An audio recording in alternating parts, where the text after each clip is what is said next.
Halo semua, balik lagi sama saya Abah Kopdut alias Kopi Udud. Semoga Masako dan Royko di rumah kalian masih tetap ada. Perampasan, perampokan, atau penjarahan terhadap sesuatu memanglah sangat luar biasa edan. Banyak sekali orang yang melakukan hal tersebut demi mendapatkan harta orang lain.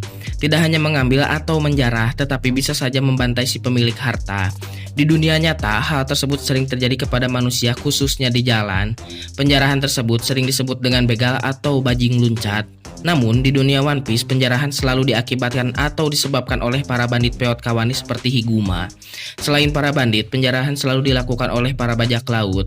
Jika berbicara Higuma, si bandit kemudian berbicara bajak laut, maka tidak akan lepas dari sosok yang sangat luar biasa ganteng, kalem, berkarisma, namun beringas dan buas, yaitu si A bercodet cap kuda langit Akagami no Sang. Banyak sekali hal yang dilakukan oleh Sang, tetapi semua dilakukan di balik layar tanpa diperlihatkan seperti apa pergerakannya. Terakhir, pergerakan si tampan adalah akan mendatangi Bartolomeo karena sudah ngabubui atau membakar bendera Akagami no Sang. Namun, pergerakan yang sangat luar biasa edan dari Sang adalah ketika mendatangi DPR di gedung paripurna. Sang dengan santai datang dan berbincang-bincang dengan kelima abah-abah peot atau Gorosei. Si abah cukup berhati-hati berbicara dengan Sang, begitupun sebaliknya. Yang pertama, percakapan Sang bersama Gorosei, dan yang kedua, kenapa Sang tidak ditangkap. Saya memiliki sebuah opini atas pembicaraan Sang. Sang membocorkan langsung kepada Gorosei atas apa yang dilakukan oleh Kurohige dan apa yang menjadi tujuan Kurohige. Secara Kurohige adalah rival atau musuh yang harus dikalahkan oleh pemerintah. Di sini saya berpikir bahwa Sang menawarkan diri kepada Gorosei untuk menangkap Kurohige. Atas hal tersebut, Gorosei hanya terdiam dan sepertinya menyimak apa yang dikatakan oleh Akagami no Sang. Gorosei sepertinya cukup setuju untuk hal tersebut, tetapi Sang meminta sesuatu kepada Gorosei. Sepertinya yang diminta oleh Sang adalah untuk tujuan besarnya, yaitu Luffy. Saya berpikir jika dia akan mengatasi Luffy juga kepada Gorosei. Sepertinya Sang membohongi para Gorosei untuk menangkap Luffy, namun Sang sebenarnya ingin menjaga Luffy. Dan kenapa belum terjadi hingga saat ini? Sepertinya Sang juga meminta waktu kepada Gorosei karena tidak akan mudah menyelesaikan semuanya. Mengapa Sang melakukan hal tersebut? Akan sangat berbahaya jika Luffy ditangkap sebelum waktunya atau tahap awak keningnya muncul. Sang menyadari jika armada besar angkatan laut menangkap Luffy, dia bisa saja tertangkap. Namun jika sudah mencapai tahap awak kening, semuanya akan aman. Sang akan beralibi kepada Gorosei karena Luffy sudah tidak bisa ditangkap lagi atau ditahan lagi karena sudah mencapai tahap awak kening. Untuk Kurohige ke depannya, Sang akan menjaga Luffy dan tetap mengawasi pergerakan Kurohige agar tidak sampai ke pulau terakhir. Akan sangat berabe jika Kurohige mendapatkan One Piece kemudian menghancurkan atau menyerapnya ke dalam Yami Yami no Mi. Maka di sini Sang mendatangi Gorosei akan sangat masuk akal jika berbicara akan menangkap Luffy dan akan mengalahkan Kurohige untuk pemerintah. Namun sebenarnya Sang membohongi para Gorosei itu sendiri. Mengapa Gorosei percaya? Karena Sang sangatlah kuat, bontinya pun tidak sembarangan. Maka Gorosei menyepakati hal tersebut, tetapi Sang meminta untuk pemerintah jangan ikut campur. Yang sebenarnya Sang menunggu tahap awak kening dari Luffy. Yang kedua adalah kenapa Sang tidak ditangkap di gedung DPR tersebut ketika berhadapan dengan Gorosei.